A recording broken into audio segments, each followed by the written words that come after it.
allí.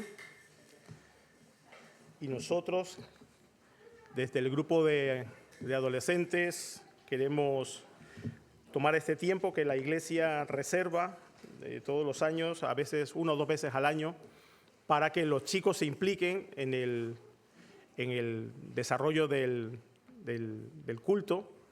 Pero no solo eso, sino que hoy, de una manera especial, queremos mirar a las misiones.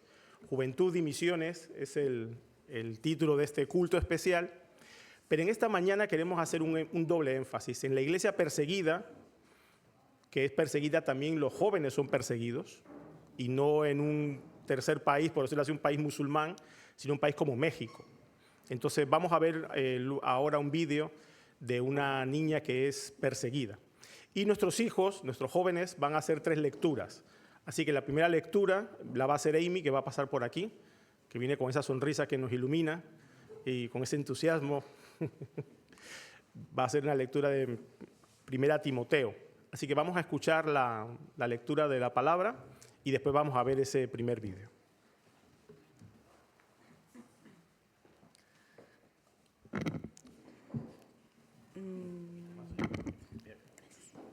Primera de Timoteo 4, 12 al 16.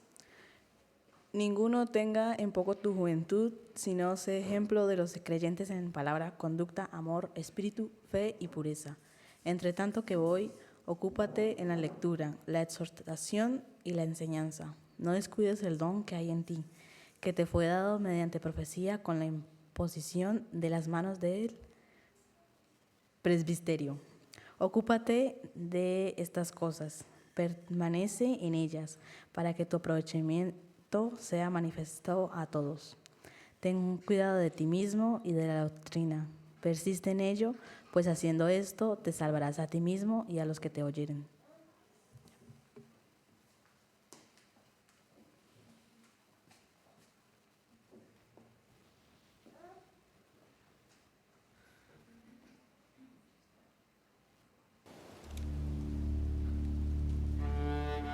Mira que te mando a que te esfuerces y seas valiente, no temas ni desmayes, porque Jehová tu Dios estará contigo a donde quiera que tú vayas.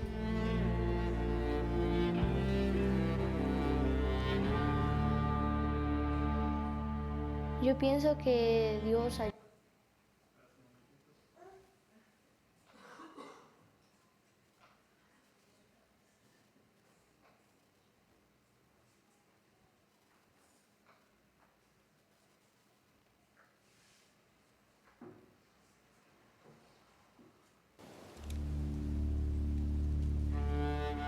Mira que te mando a que te esfuerces y seas valiente, no temas ni desmayes, porque Jehová tu Dios estará contigo a donde quiera que tú vayas.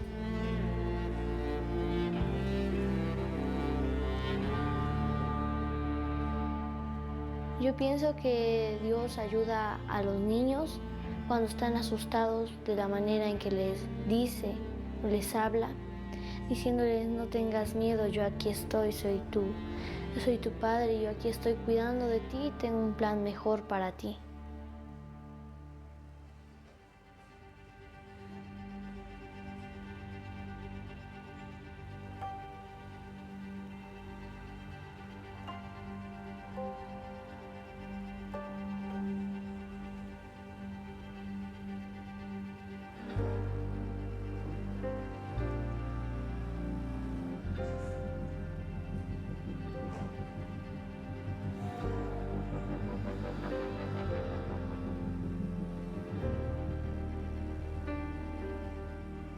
Hicieron una reunión específica para los cristianos, donde se definió si se iban a tumbar nuestras casas o nos iban a quemar. Y llegaron al acuerdo de quitarnos todos los beneficios, así como es la luz, el agua y los terrenos. Pues me hizo sentir mal y triste tanto por mí como por las personas que lo querían hacer, porque pues nosotros no estamos haciendo nada de malo, es a Dios al que estamos siguiendo.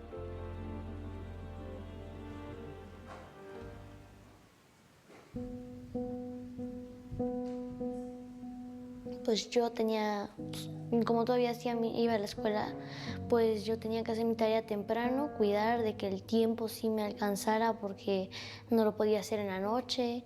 Nos querían prohibir a nosotros los niños ir a la escuela, nos querían prohibir también la atención médica que brindan acá en la comunidad. Nos quitaron el derecho a la opinión aquí en el pueblo, a la libertad. También tenía que ser un oculto porque el pueblo había dicho que aquel que iba a ayudar a los cristianos y le iban a hacer lo mismo que a nosotros nos habían hecho. Lo que más miedo me dio fue que pues, nos mataran, ¿no? Nos quemaran a uno por uno.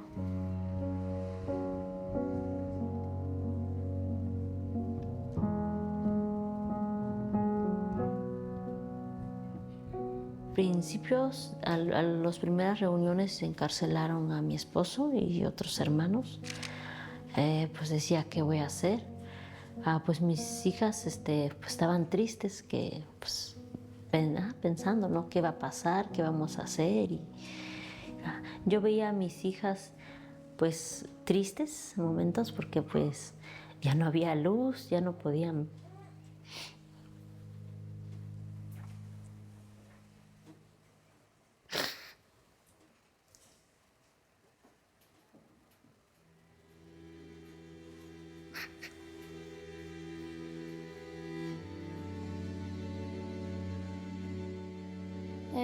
Cuando empezamos a vivir la persecución, pues fue en ese tiempo cuando decidí escribir mi diario. Y pues yo sentía que pues, Dios me escuchaba también a través de la escritura. Escribía las fechas en las que ocurrieron algunos sucesos y pues algunos nombres de personas que Dios me gustaría que cambie sus vidas. En la Biblia hay un versículo y una historia que pues para mí pues fue de ánimo. Y el versículo es Josué 1:9. Mira que te mando a que te esfuerces y seas valiente, no temas ni desmayes, porque Jehová tu Dios estará contigo a donde quiera que tú vayas. ¿Cómo orarías a Dios por esta Yo le diría a Dios, por favor, guarda de ese niño o niña que está pasando por ese momento tan difícil, pues así como me ayudaste y me diste fuerzas para superar ese momento, ese obstáculo, te pido por favor que igual ayudes a ese niño o niña que está viviendo, que le des las fuerzas y que le digas que no tema porque tú estás con él o ella.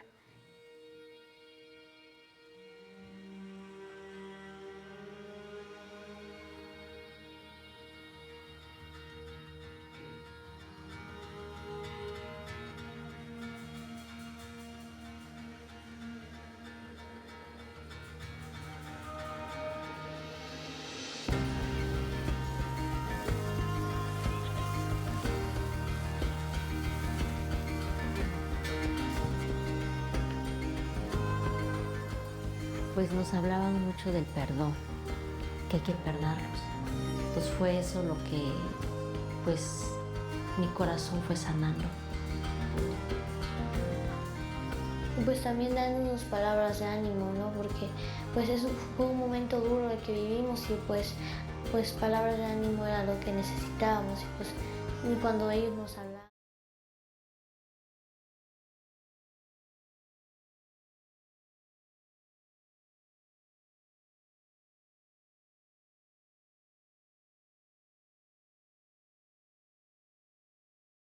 Para mí celebrar la Navidad o el nacimiento de Jesús es porque lo recordamos, ¿no? Jesús vino al mundo pues porque Él nos ama, nos quiere mucho.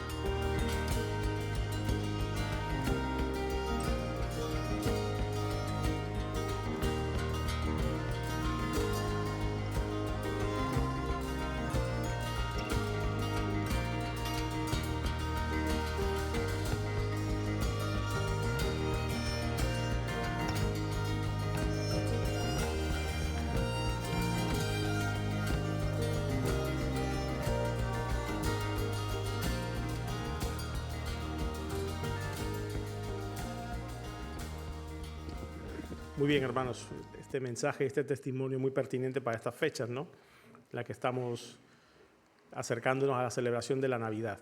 Yo siempre quiero hacer una salvedad con este tipo de vídeos. No lo ponemos aquí para conmover tu corazón y para llamarte a ninguna culpabilidad o que hagas algo más allá de lo que haces ahora mismo.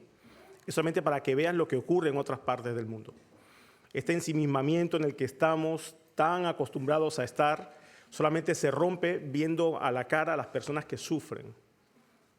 Niños pequeños, con 12, 13 años, como los nuestros, que tienen que afrontar situaciones que no les corresponde por su edad, ni a nadie les correspondería hacer una cosa así, pero estas familias han decidido permanecer en sus comunidades.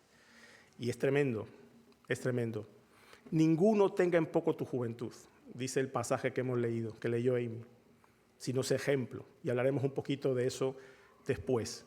Pero yo os animo a orar por los jóvenes. Espero que nunca nos encontremos con una persecución como esta aquí en Vigo, aquí en esta comunidad en la que vivimos nosotros, aquí y ahora. Ojalá que nunca nos encontremos. Pero ¿qué haremos nosotros? Ese es lo que tenemos que preguntarnos. Vamos a leer otro pasaje, así que Adasa va a pasar por aquí. Va a leer un pasaje que está en la carta de Pablo a Tito y que hemos estudiado aquí en el estudio bíblico de los sábados. Así que Adasa va a leer y luego vamos a ver un vídeo sobre por qué los adolescentes se marchan de la iglesia. Tiene 14 minutos y os ruego que prestéis atención. Algunos lo han visto, pero queremos que como iglesia lo veamos para después entrar en la reflexión que tenemos para el final. Así que Adasa. Tú, en cambio, predica lo que está de acuerdo con la sana doctrina. A los ancianos, enséñalos que sean moderados, respetables, sensatos e íntegros en la fe, en el amor y en la constancia. A las ancianas, enséñalas que sean reverentes en su conducta y no calumniadoras ni adictas al mucho vino. Deben enseñar lo bueno y aconsejar a los jóvenes a amar a sus esposos y a sus hijos. A ser sensatas y puras, cuidadosas del hogar, bondadosas y sumisas a sus esposos, para que no se hable mal de la palabra de Dios.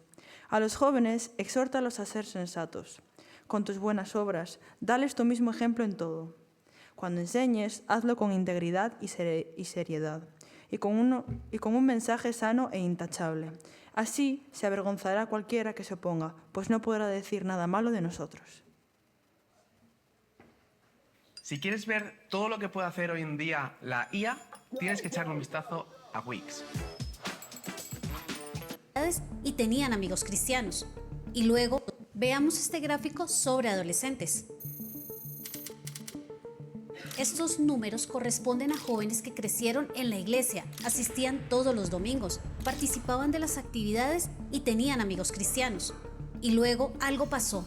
2/3 de ellos se alejaron de la iglesia, justo cuando se suponía que su fe estaba llegando a un punto de madurez. 2/3. Este preocupante fenómeno apareció en un estudio de Lifeway Research. Analizaron a miles de adultos jóvenes y descubrieron una tendencia innegable. La mayoría de los adolescentes dejan la iglesia al convertirse en adultos jóvenes. Encontraron que 2/3 de quienes asistieron regularmente a la iglesia durante al menos un año en su adolescencia dicen que también se alejaron durante al menos un año entre los 18 y 22 años. Este fenómeno empeora con la edad. El 69% de los jóvenes asistía a los 17 años, pero al cumplir los 18, esa cifra cae a 58%. A los 19 se desploma a 40% y al llegar a los 20 solo el 34%. 1 de cada 3 decía asistir regularmente a la iglesia. Es como si hubiera una fecha de caducidad invisible ligada a la graduación. ¿Acaso al terminar la adolescencia se abre una puerta invisible y una avalancha de jóvenes simplemente sale por ella? Lastimosamente, no se trata de una tendencia nueva. Hace una década, en 2007, el número de los adolescentes que se alejaban de la iglesia era similar. El 70% de los jóvenes entre 18 y 22 años dejaban de asistir a la iglesia por al menos un año. La realidad es que hasta hoy las iglesias protestantes siguen viendo cómo la nueva generación se aleja al llegar a la adultez. ¿Por qué? ¿Qué pasa en esos años clave? El estudio de Lifeway preguntó directamente a los jóvenes que se alejaron y casi todos, un impresionante 96%, mencionó un cambio en su situación de vida como razón principal. Otros factores también jugaron un papel importante. Primero, 34% afirmaron mudarse a la universidad y dejar de asistir. Segundo, 32% sintieron que los miembros de la iglesia juzgan o son hipócritas. Tercero, 29% ya no se sintieron conectados con las personas de su iglesia. Cuarto, 25% estaban en desacuerdo con la postura política o social de la iglesia. Y quinto, 24% señalaron nuevas responsabilidades laborales. Al respecto, Scott McConnell, director ejecutivo de Lifeway Research, dijo: La mayoría de las razones por las que los adultos jóvenes dejan la iglesia reflejan cambios en sus prioridades personales y en sus hábitos. Incluso cuando las iglesias han comunicado fielmente sus creencias con palabras y acciones, no todos los adolescentes que asisten las abrazan o priorizan. Y hay un detalle importante. Un 29% dijo que sí planeaba tomarse un descanso de la iglesia después de graduarse. Pero la gran mayoría, un 71%, dijo que no fue una decisión intencional. Esto sugiere que para muchos simplemente se deslizaron fuera, sin una intención consciente de abandonar su fe o la comunidad. El tiempo que antes dedicaban a la iglesia simplemente fue reemplazado por otra cosa. No se fueron por amargura o por perder la fe, sino porque no había nada en su experiencia que los motivara a buscar activamente una conexión con una iglesia local en su nueva vida. Pero este estudio se hizo en Estados Unidos, un contexto muy diferente a América Latina en muchos aspectos. ¿Es lo mismo aquí? Para entender esto, hablé con uno de los pastores de mi iglesia, quien además es un colaborador de Byte, Nicolás Osorio. Nico, el estudio al que nos referimos se realizó con adolescentes en los Estados Unidos. ¿Crees que sería el mismo resultado, sería similar aquí en América Latina? Yo no creo que sería igual. La razón principal es que la situación en Estados Unidos es muy distinta a Latinoamérica en cuanto a el tiempo del cristianismo y la influencia que tiene. En Estados Unidos llevan siglos con un cristianismo que se ha vuelto tradicional. En Latinoamérica, el cristianismo protestante es más por convicción. Entonces, las personas apenas están llegando como familias enteras a ser cristianas. ¿Cuántos jóvenes han crecido en iglesia cristiana? Creo que el promedio es pocos. Principalmente llegan ya con cierta edad y llegan por convicción, no por tradición, no porque sus abuelos eran cristianos y sus papás son cristianos y ahora ellos son cristianos, sino que llegan a la iglesia cristiana porque hay una convicción nueva. Si eso es así, entonces es muy distinto el panorama, porque cuando hay un cristianismo por convicción es más difícil alejarse, es más difícil perder esa convicción, que en el caso de Estados Unidos tiene más sentido, porque si es por tradiciones hay un agotamiento, ¿no?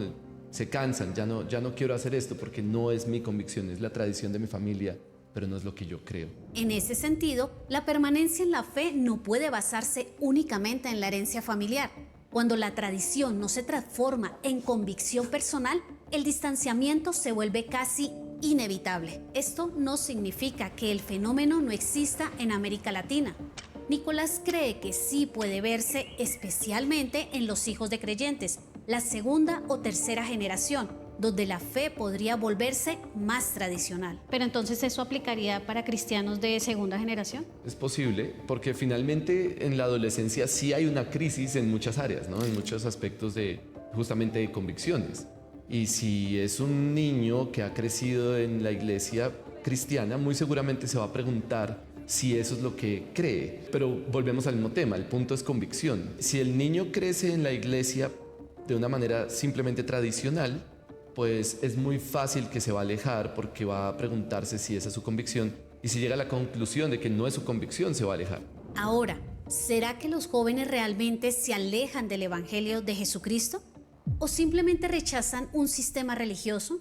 Yo creo que principalmente se alejan de un sistema, de una forma de hacer las cosas, más que de la fe, porque nuevamente, si este joven ha creído en el Evangelio realmente, entonces muy posiblemente no se va a alejar del Evangelio. Pues eso es lo que creemos, ¿no? La perseverancia de los creyentes. Una persona que realmente ha creído en el Evangelio, que se le ha predicado el Evangelio y ha creído en el Evangelio, no se va a alejar. Entonces, la pregunta sería, ¿un joven verdaderamente creyente tiende a alejarse? ¿Por qué? Bueno, puede ser más de la forma, del sistema. Se cansa de lo mismo una y otra vez y seguramente desde afuera está recibiendo otras posturas, otras perspectivas y de pronto quiere probar otra forma de iglesia, otra forma de cristianismo. Y cuando se alejan, ¿a dónde van? Nicolás sugiere que en la sociedad actual, donde la espiritualidad es buscada pero no necesariamente la religión tradicional, estos jóvenes podrían buscar otras expresiones de espiritualidad y fe, que quizás se perciben como más enfocadas en la paz interior y que son más flexibles. Buscan algo que se acomode más a ellos en lugar de ellos acomodarse a la religión. Algo más pragmático, más asociado a la tendencia de buscar alguna especie de libertad e individualidad.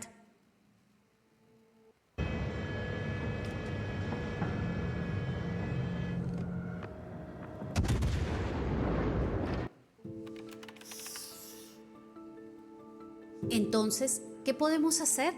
¿Cómo contrarrestar esta tendencia? Quizás lo más fundamental que puede hacer la Iglesia es construir convicción. Esto no se hace a través de grandes estrategias, sino por los medios más básicos. La predicación bíblica, el discipulado bíblico y una teología centrada en el Evangelio. Si un joven crece escuchando y entendiendo profundamente la palabra, es más probable que desarrolle una convicción real. El tema aquí es convicción versus tradición. Entonces, si hay una predicación bíblica, si hay un discipulado bíblico, si hay una teología centrada en el Evangelio y el joven crece escuchando esa teología, posiblemente va a haber algo más, una convicción más real en ese joven. Si el joven crece en la iglesia pensando que esto es solamente asistir los domingos, asistir a un grupo los sábados o alguna reunión y de pronto eventos, programas, pues lo va a ver como algo tradicional y finalmente va a llegar al punto de preguntarse si realmente quiere seguir practicando eso. Pero si hay una teología bíblica, muy posiblemente el joven va a crecer con una convicción más profunda y eso lo va a guardar de alejarse. Esta convicción profunda está ligada a algo aún más fundamental, una conversión personal real. La conversión es justamente ese punto de convicción.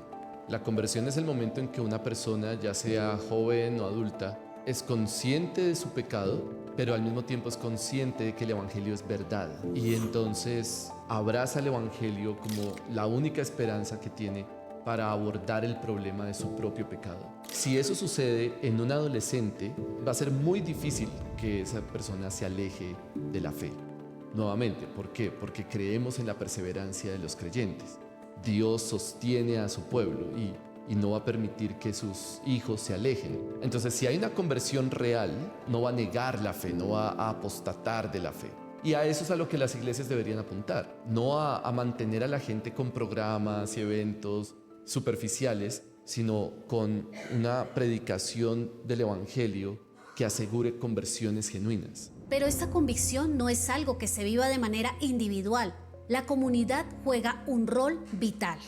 Nicolás sugiere escuchar las necesidades puntuales de los adolescentes, sus preguntas, especialmente las que surgen en la universidad o con amigos, temas de apologética, y fundamentalmente ofrecerles una congregación sólida donde puedan encontrar amistades profundas y significativas. Los hermanos pueden ser una motivación adicional para no alejarse, sentirse identificado, saber que si se van perderían esa identidad y esas relaciones. El director del Ministerio Estudiantil en Lifeway afirmó: podemos comenzar a tomar medidas con quienes están ahora en el Ministerio Estudiantil para mantenerlos conectados desde el inicio de estos años. En muchos lugares, este es un campo ministerial olvidado y con pocos recursos. Se pone el foco en los niños, en los estudiantes, y luego no se retoma hasta que alguien forma una familia joven. Eso debe cambiar. ChatGPT es una pérdida de tiempo y tengo datos para demostrártelo. Te lo explico. En 1987... Ahora, finalmente, ¿Qué hay de ese 34% que sí se quedó asistiendo regularmente? ¿Qué los mantuvo? Las razones encontradas por Lifeway nos dan pistas importantes. 56% afirmaron que la iglesia era fundamental en su relación con Dios. 54% querían que la iglesia los guiara en sus decisiones diarias. 43% querían seguir el ejemplo de un padre u otro familiar. 39% afirmaron que las actividades de la iglesia eran una gran parte de su vida. 39% sintieron que la iglesia los ayudaba a ser mejores personas. Y 37% estaban comprometidos con el propósito y el trabajo de la iglesia. Entonces, no todo es desesperanza. El estudio de Lifeway encontró que entre quienes se alejaron por al menos un año, un 31% actualmente asiste 2 veces al mes o más. Es alentador saber que algunos regresan. Algo interesante es que incluso entre quienes se alejaron, la mayoría no abandonó completamente la identificación cristiana.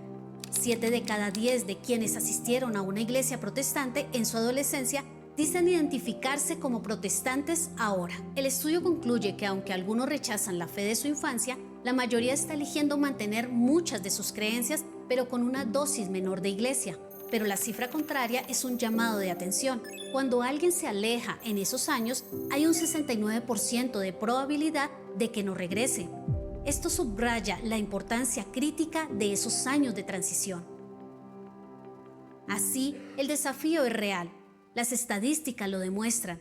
Las razones son complejas, una mezcla de cambios de vida, experiencias en la iglesia y la búsqueda personal.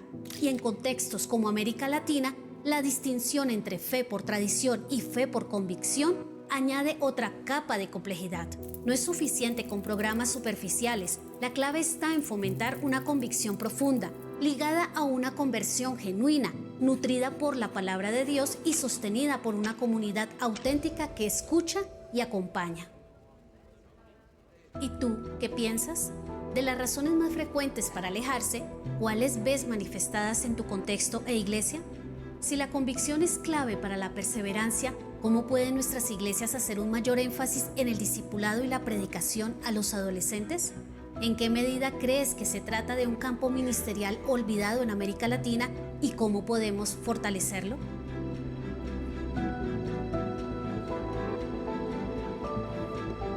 Muy bien. Noto un silencio que espero que sea reflexivo y no de aburrimiento. ¿Qué pensáis?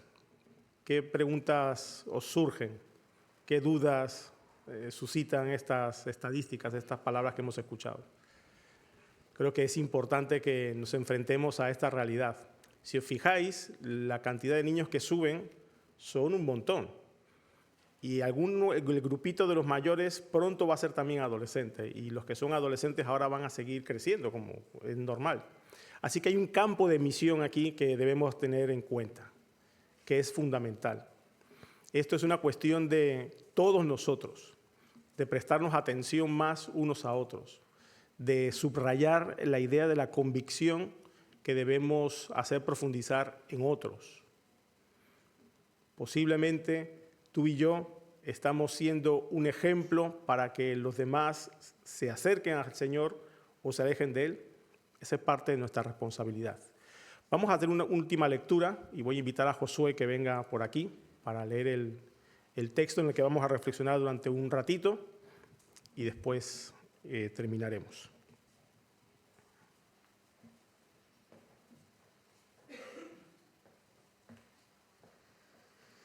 Hechos, primera de Hechos, versículos del 6 al 8. Entonces los que se habían reunido le preguntaron diciendo: Señor, ¿restaurarás el reino de Israel en este tiempo?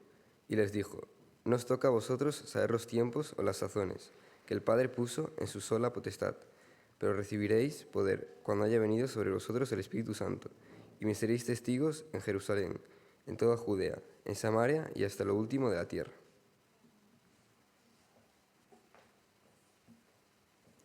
Muy bien, abrid vuestras Biblias en Hechos capítulo 1. Hechos capítulo 1. Como ya hemos dicho, nuestra reflexión en la mañana de hoy, nuestro enfoque es juventud y misiones. si nos fijamos en el contexto del pasaje, nos damos cuenta de que Jesús ya había resucitado, la victoria en la cruz del Calvario se había dado, de tal manera que ahora lo que quedaba era vivir a la luz de esa salvación que se había generado. Y fijaros, capítulo 1, versículo 6, dice lo siguiente: entonces los que se habían reunido le preguntaron diciendo lo siguiente, y es una buena pregunta, es una pregunta pertinente. Fijaros lo que preguntan los discípulos: ¿restaurarás el reino de Israel en este tiempo? ¿De qué se trataba la venida del Mesías? Para los judíos era la restauración de Israel. Es decir, que el reino de los cielos no solamente se hubiese acercado, sino que se concretara ¿en qué cosa? En la libertad de Israel. De tal forma que los discípulos, incluso habiendo visto todo lo que habían visto, tenían una convicción: falta algo, ¿no? La restauración del reino aquí. ¿Esto cuándo va a ocurrir? Porque tú has venido, has resucitado muertos, has sanado enfermos, has echado fuera demonios, has muerto, resucitado, y bueno, ¿y ahora qué? Y dice Jesús lo siguiente: no os toca a vosotros saber los tiempos o las sazones que el Padre puso en su sola potestad. Hemos llegado a veces a la convicción nosotros de que tenemos que saber cuándo se va a acabar el mundo para activarnos. Y lo que Jesús dice, y es lo primero que dice antes de irse, lo último que dice antes de irse al cielo es: no os corresponde a vosotros.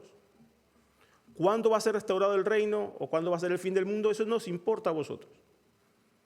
El Padre ha puesto todas estas cosas en su sola potestad. En otros pasajes que veremos, incluso en el Evangelio de Mateo, dice que eso solamente lo sabe el Padre. Ahora, eso no quiere decir que no tengamos que tener algún criterio o alguna idea de cuándo van a pasar estas cosas, porque van a pasar. Pero dice el Señor Jesús: no os corresponde a vosotros. Hasta el último de la tierra, comenzando por el principio, es el título que hemos querido darle a este culto distinto de esta mañana. Si os fijáis, cuando los adolescentes intervienen en las cosas salen de una manera diferente. Vamos a decirlo así. No se nota la pulcritud de los trazos, ¿no? La perfección de los sonidos, ¿no? El riguroso lineamiento de las cosas que se van a hacer. No, ¿a qué no, chicos? Bueno, incluso cuando uno es joven se hace lo que se puede, ¿no? Uno está empezando. Y creo que es importante que nosotros, cuando miremos a los adolescentes, a los niños, cuando participan en las cosas, los veamos de esa forma. Están aprendiendo. Y esto es lo que estaba pasando con los discípulos en este momento. Recordad, estos 12 hombres que fueron elegidos nunca habían sido discípulos de un maestro que resucitara muertos, echara fuera demonios, que haya resucitado. ¿No? Nunca. No tenían ni idea. Y hacen una pregunta que es muy adolescente, muy del momento. Miran así. Sí, uno pregunta las cosas concretas, ¿no? ¿Qué pasa? En ciertas etapas de la vida uno es muy literal, ¿no? Bueno, no quiere saber lo de ahora, ¿no? De hecho, vamos a ir a comer después. Después, pues, ¿y esto me lo regalas? ¿No? ¿Y la Navidad qué me vas a comprar? ¿Y voy a poder hacer ese viaje? Las cosas como muy inmediatas, porque cuando somos adolescentes, hemos sido adolescentes, somos así. Las cosas inmediatas. Y los discípulos estaban preguntando algo que es absolutamente pertinente. Y entonces las cosas que dice la Biblia que iban a pasar, ¿cuándo van a pasar? Mis queridos hermanos, recordad siempre que vosotros también fuisteis adolescentes. En un momento de vuestra vida empezasteis a ser creyentes. Y no sabíais todo. No teníais toda la convicción que se puede tener, no teníais todas las cosas claras. E incluso hoy día muchas veces nos comportamos como niños espirituales. Muchas veces estamos reclamándole a Dios las cosas que son básicas. Muchas veces estamos comportándonos como si nosotros, siendo adultos, conociendo al Señor Jesucristo como nuestro Salvador, parece que acabamos de llegar a su familia. Y nos hemos olvidado de lo básico que es amarnos unos a otros. Este grupo de jóvenes adolescentes que tenéis aquí son muy corporativos, son muy de grupo, son muy de piña. Están para arriba y para abajo todos los días, salen, quedan, ¿no? Les gusta estar juntos. Alguno de ellos daba gracias a Dios y decía que esto no se acabe nunca, que siga siempre, ¿no? Siendo piña, ¿no? Les gusta estar juntos. Muy bien, bien. Chicos, no olvidéis eso para el futuro. Iglesia, recordemos aquel primer amor. Nos encanta estar juntos, hacer cosas. Vamos a tener la comida de iglesia el 4 de enero. ¿Y cuántos habéis dicho? ¡Bien! No hemos escuchado ni una explosión. Ay, ¿qué pensamos? ¿Cuánto trabajo, desde luego? Uf. ¿Y quién va a traer las cosas? Y toda la tarde aquí con toda esta gente. Somos así. Pero fijaros que tenéis ahí sentados entre nosotros un grupo de chicos y chicas, hombres y mujeres que van a seguir creciendo, que tienen ganas de estar juntos, de ser un cuerpo. ¿Cuándo nos olvidamos nosotros de serlo? Qué bueno tenerlos acerca a los jóvenes. Pero nuestro pasaje sigue diciendo, no os corresponde a vosotros saber estas sazones que el Padre puso en su sola potestad, y estas sazones no son como el libro de recetas que tenemos en Beubigo, estas sazones para cocinar, ¿no? Sino los tiempos, ¿no? Pero Jesús, en segundo lugar, dice una cosa muy interesante. Pero, versículo 8, hay un pero. Si haces una pregunta de cuándo va a venir el reino, no hagas esa pregunta. Pero, dice Jesús, esto es lo que va a pasar. Esto es lo concreto. Al principio, cuando al final, ya lo veremos, los discípulos se quedan mirando hacia arriba, diciendo, ya se ha ido, mira qué hacemos. Dios quiere que hagamos cosas concretas, pero, dice el Señor Jesucristo, recibiréis poder. Recibiréis poder. ¿Cuán preocupados estamos nosotros por la evangelización? Tenemos un equipo de evangelismo en esta iglesia. Tenemos un equipo de intercesión que ora por el equipo de evangelismo. ¿Estamos convencidos de que el Señor nos ha llamado a evangelizar? ¿Sí o no? Dice el Señor Jesús, recibiréis poder. Yo entiendo que tengamos miedo, tengamos reparos, que en el instituto no queramos parecer los raros, ¿no? Esos que llevan la Biblia debajo del brazo, no, la llevamos en el móvil, ¿no? Que nadie sepa, ¿no? Cuidado. El Señor Jesús dice, recibiréis poder. ¿Y cuándo recibiréis ese poder? Dice, cuando haya venido sobre vosotros el Espíritu Santo. ¿Sabéis quién es el Espíritu Santo? ¿Recordáis? Romanos capítulo 1, el Espíritu Santo resucitó a Jesús de los muertos y lo declaró el Hijo de Dios con gran poder. Y el Espíritu Santo de Dios vive en vosotros. Recibiréis poder. ¿Estamos convencidos de eso? Mis queridos hermanos, como decía Abel, lo que nos vincula, el que nos trae aquí esta mañana es Jesucristo, el Hijo de Dios, que dejó su trono y su corona, como dice el viejo himno, para venir a Belén a nacer. Y ahora que estamos cerca de los eventos que vamos a celebrar de la Navidad, no olvidéis esto. Estamos siendo llenos, hemos sido llenos, del Espíritu Santo de Dios para tener poder. Y sigue diciendo el pasaje, recibiréis poder cuando haya venido sobre vosotros el Espíritu Santo y me seréis testigos. Testigos. ¿Cuántos de vosotros queréis ser testigos? Fijaros lo que pasaba con una niña de 12 años, ahí en México, y su familia. Fijaros las 300 y pico millones de personas que están siendo perseguidas hoy mismo, ahora mismo, alrededor del mundo, solamente por su fe. Hace poco secuestraron un colegio de niñas también allí en Nigeria otra vez. Son niñas cristianas. ¿Cuántos estamos dispuestos a ser testigos? Un testigo, también como decía hoy Abel, es esta luz que se pone en el monte, que está en la montaña, que no se puede tapar, que tiene que alumbrar. Qué fácil es cantar, Señor, vamos a encender una luz y vamos a dejarla encendida, ¿de verdad? Solamente podemos ser testigos a través del poder que ha venido sobre nosotros a través del Espíritu Santo. Y yo te llamo a que busques ese poder, a que recuerdes que el Espíritu Santo habita en ti. Recibiréis poder para ser testigos. La palabra que se utiliza aquí, como ya todos sabéis, es la palabra mártires. Mártires. Es decir, que no solamente es un testigo que va a decir algo, sino que va a actuar algo. Algo va a ocurrir con ese testigo. Y es muy importante que tengamos esta convicción de que la palabra no es solamente un testigo de cargo, un testigo que tiene que ver con el derecho. No, yo voy a atestiguar esto. No, yo lo voy a vivir. Y yo creo que muchas veces a nosotros, en esta iglesia, lo que nos cuesta es eso, vivir, ser mártires. Y no penséis en el martirio de que te van a cortar la cabeza o te van a cortar una pierna. No. Porque muchas veces eso es lo que se nos dice, ¿no? Para llenarnos y enardecernos. No. Fíjate el martirio que es tener que pedirle perdón a tu frutero el lunes porque es que el viernes le dijiste lo que no debías. ¿Estás dispuesto a hacer ese tipo de mártir? ¿Estás dispuesto a hacer ese tipo de mártir en la oficina que cuando te dice el jefe, miente, tú dices, no, yo no voy a mentir?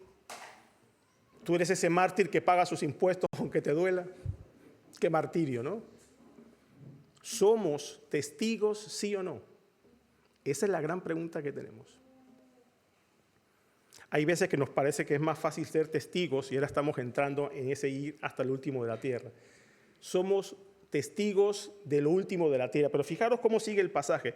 Me seréis testigos en Jerusalén, en toda Judea, en Samaria y hasta lo último de la tierra. ¿Qué os parece? ¿Por dónde empezamos? A ser mártires, a ser testigos. Las misiones ahora se han convertido en hasta lo último de la tierra.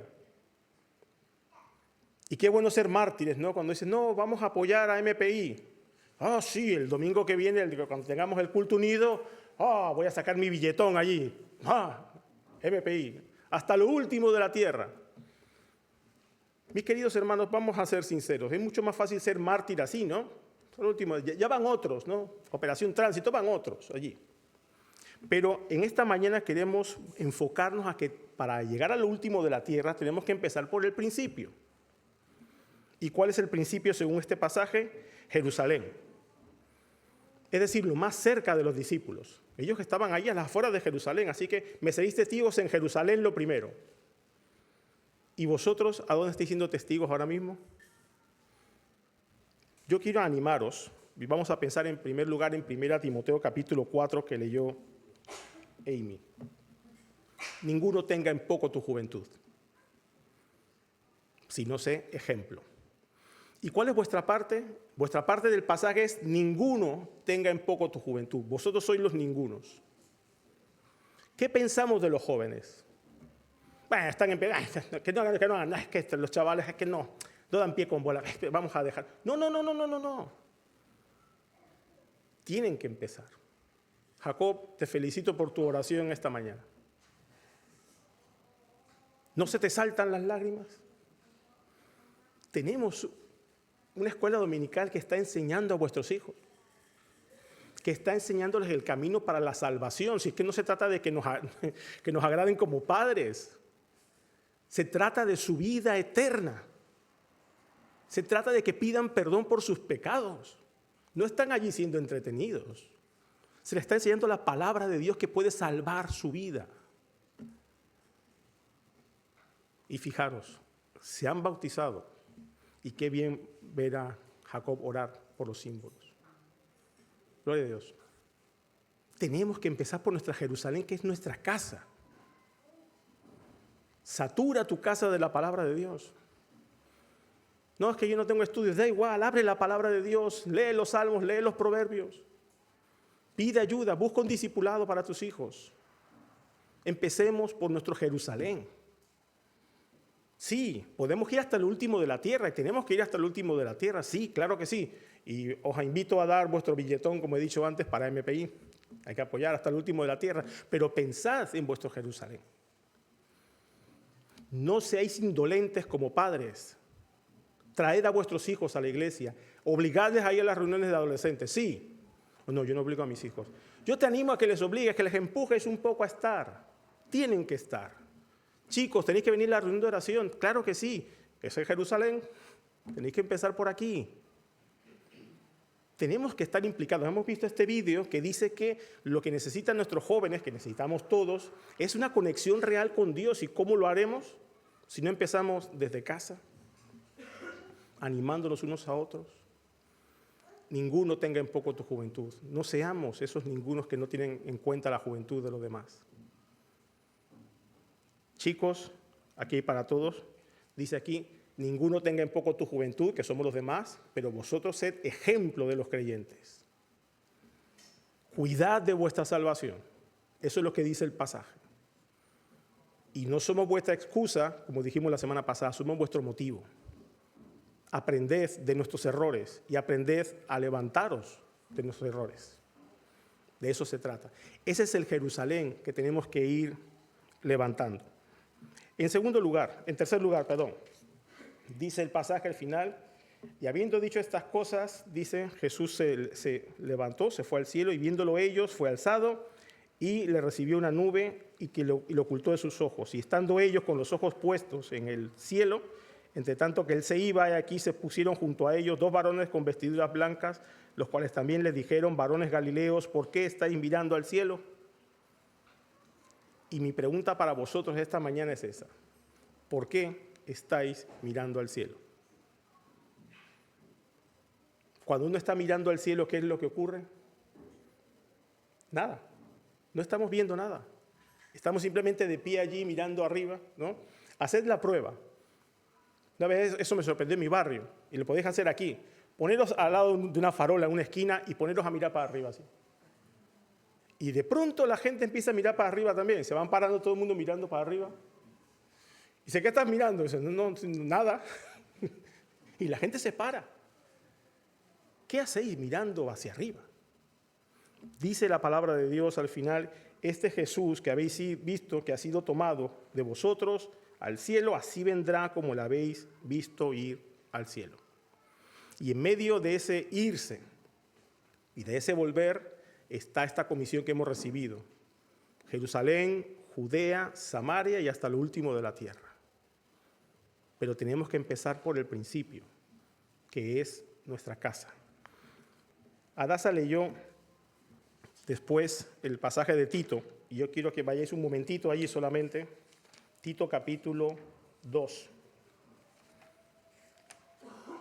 Porque para empezar por este principio de Tito. Para empezar por el principio, nosotros estamos comprometidos. Fijaros que Timoteo dice que los ancianos y las ancianas, y no está hablando de los ancianos de la iglesia, está hablando de las personas mayores de la iglesia, tanto ellos como ellas, deben enseñar a los jóvenes. Vosotros tenéis que ser ejemplo para este principio. Nosotros no estamos aquí y no estamos siendo copiados por nuestros jóvenes, sí lo estamos siendo, nos están viendo. ¿Y saben cuál es el hermano amargado? ¿Saben cuál es el hermano risueño? ¿Saben cuál es el hermano al que se pueden arrimar para un consejo? Lo saben. ¿Qué tipo de hermanos somos nosotros para nuestros jóvenes? ¿Cómo creemos nosotros que estamos influyendo también en su vida espiritual? ¿Quiénes somos nosotros? Es interesante que las que llevan más responsabilidad de enseñar, dice aquí, las ancianas asimismo tienen que enseñar a las mujeres jóvenes en el capítulo 2, versículo 4, ¿no? A amar a sus maridos y a sus hijos. Y parecen cosas como muy así. Sí, porque somos ejemplos los unos de los otros. Y no sé si tenéis esa convicción en esta iglesia, de que como soy, estoy influyendo en otros. Aquí hay personas que ya llevan muchísimos años en la fe y sí que influís. Si tú te preguntas en esta mañana qué tengo yo que hacer aquí con 80, 90 años aquí, yo no hago nada en esta iglesia, sí, eres ejemplo. Camina delante de nosotros con la alegría de que el Señor te ha salvado y te ha prosperado hasta aquí. Y nosotros queremos verlo. Y vosotros, chicos, jóvenes, tenéis que ver el ejemplo. Dice el versículo 6, exhorta a sí mismo a los jóvenes a que sean prudentes. Y aquí está lo peor, presentándote tú en todo como ejemplo de buenas obras, en la enseñanza mostrando integridad, seriedad, palabra sana e irreprochable. Y esto habla directamente de los pastores. Esto es lo que decía Pablo a Tito, que tenía que ser ejemplo para los jóvenes. Ayer hablábamos y decíamos, orad por vuestros pastores, para ser ejemplo en todo. Y para que este principio que estamos hablando aquí, que los jóvenes, pueda prosperar. Nosotros definitivamente lo que queremos es el bien de nuestros hijos, de los jóvenes, de nuestros niños, pero necesitamos que todos colaboremos en este principio. Para poder llegar hasta lo último de la tierra necesitamos cuidar lo que tenemos en casa. Yo quería compartir con vosotros, para ir terminando ya, para el lunes, y luego lo pasaré en una imagen que no pude traer esta mañana. 5 cosas para tener en cuenta en esta mañana. Mañana cuando te pregunten, en el trabajo, allí donde vayas, en el instituto, ¿y qué te dijeron allí esta semana? ¿Qué te dijeron? En primer lugar, todos necesitan escuchar el Evangelio de Jesús y tú también, querido amigo. ¿Te atreves? Mañana cuando te pregunten, ¿y qué te han dicho? Les dices esto, todos necesitan escuchar el Evangelio de Jesús y tú también. Que el Señor te ayude mañana con quien te pregunte, porque todos necesitan del Evangelio. En segundo lugar, alcanzar el fin de la tierra comienza en mi casa. Soy discípulo 24/7. Alcanzar el fin de la tierra comienza en mi casa. Soy discípulo 24/7. Allí donde voy, soy discípulo del Señor. En tercer lugar, el Evangelio no solo me salva, sino que también me transforma. El Evangelio no solo me salva, sino que también me transforma. Hemos estado hablando en el retiro sobre cambios profundos. El Evangelio no solamente es una cosa que me salva, una cosa que yo leo aquí, una cosa que yo pretendo compartir, sino que está todos los días transformándome. Y eso deben verlo los jóvenes en nosotros también. Debemos verlo los unos en los otros, de que el Evangelio de verdad nos transforma. En cuarto lugar, debo ser agente, ejemplo de la iglesia, de lo que es ser un discípulo 24/7. Debo ser agente, ejemplo en la iglesia de lo que es ser discípulo 24/7. ¿Estamos siendo nosotros ejemplares? Porque todos lo somos. Estamos llamados a ser vistos. Y no lo digo yo, lo dice Jesús, que somos una ciudad asentada sobre una montaña que no se puede esconder. ¿Estamos siendo nosotros una comunidad de contraste?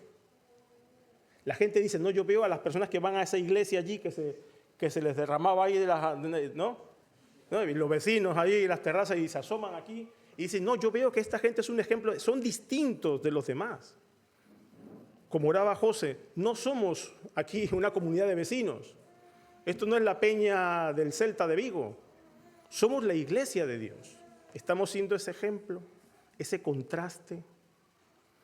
El mundo necesita ver ese contraste. Y en quinto lugar, debo ser agente de cambio profundo en el corazón de mis hermanos. Debo ser agente de un cambio profundo en el corazón de mis hermanos. Yo sé que cada uno debe decidir, y yo espero en esta mañana que podamos estar decidiendo hacer estos cambios profundos a través del Evangelio de Cristo. Pero, ¿cómo estoy propiciando en el otro ese cambio? ¿Cómo estoy animando a los demás a dar esos pasos y decir, no, yo tengo que preguntarme por qué estoy en esta situación?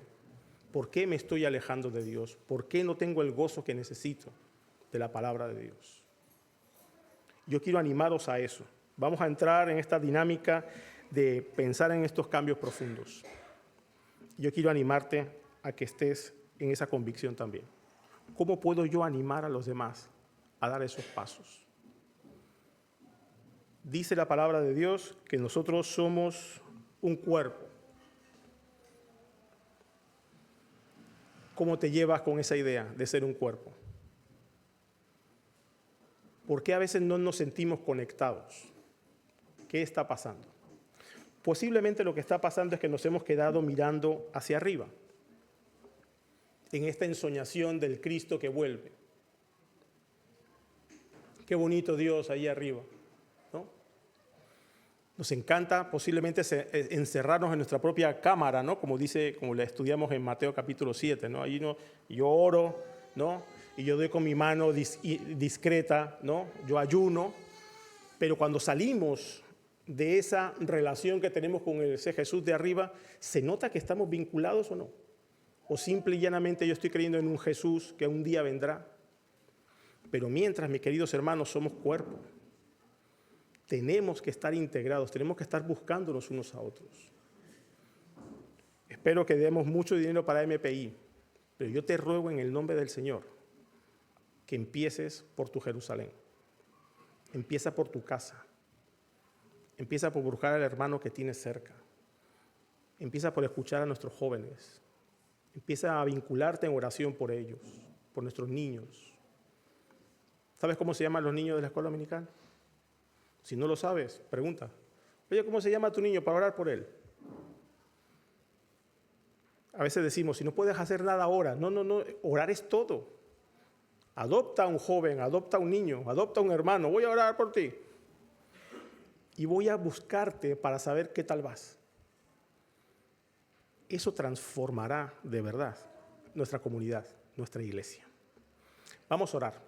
Y voy a sorprender a los de la música para que cantemos qué hermosos son los pies del que traes a nuestro Dios reina hoy. ¿Vale? Oramos y cantamos después de pie. Vamos a ponernos de pie, sí. Y los que quieran subir aquí para... O lo cantamos así de... Sí, sí. Bien. Sí, oramos y nuestro Dios reina hoy. Vamos a orar. Padre Santo, estamos convencidos de que tu deseo es que todas las personas sean salvas y vengan al conocimiento de la verdad. Y gracias, Padre, porque así como te has ido, como se fue tu Hijo Jesús, va a volver. Y te rogamos, Señor, que en el nombre de Jesús, que tengamos puesta la mirada en lo último de la tierra. Pero, Señor, queremos empezar por el principio y queremos empezar por nuestras casas, por nuestros hijos, nuestros jóvenes, por nuestras iglesias, por esta iglesia, Señor. Así que te rogamos, Padre, que tú cambies nuestro corazón y te pedimos, Señor, que estemos convencidos de que necesitamos, Señor, ser más iglesia aquí y ahora. Gracias, Padre, porque tú reinas. Gracias, Padre, por aquellos que están compartiendo el Evangelio. Gracias, Padre, porque nosotros también podemos hacerlo. Bendice a tu iglesia, Señor. Háblanos en el nombre de tu Hijo Jesús. Amén.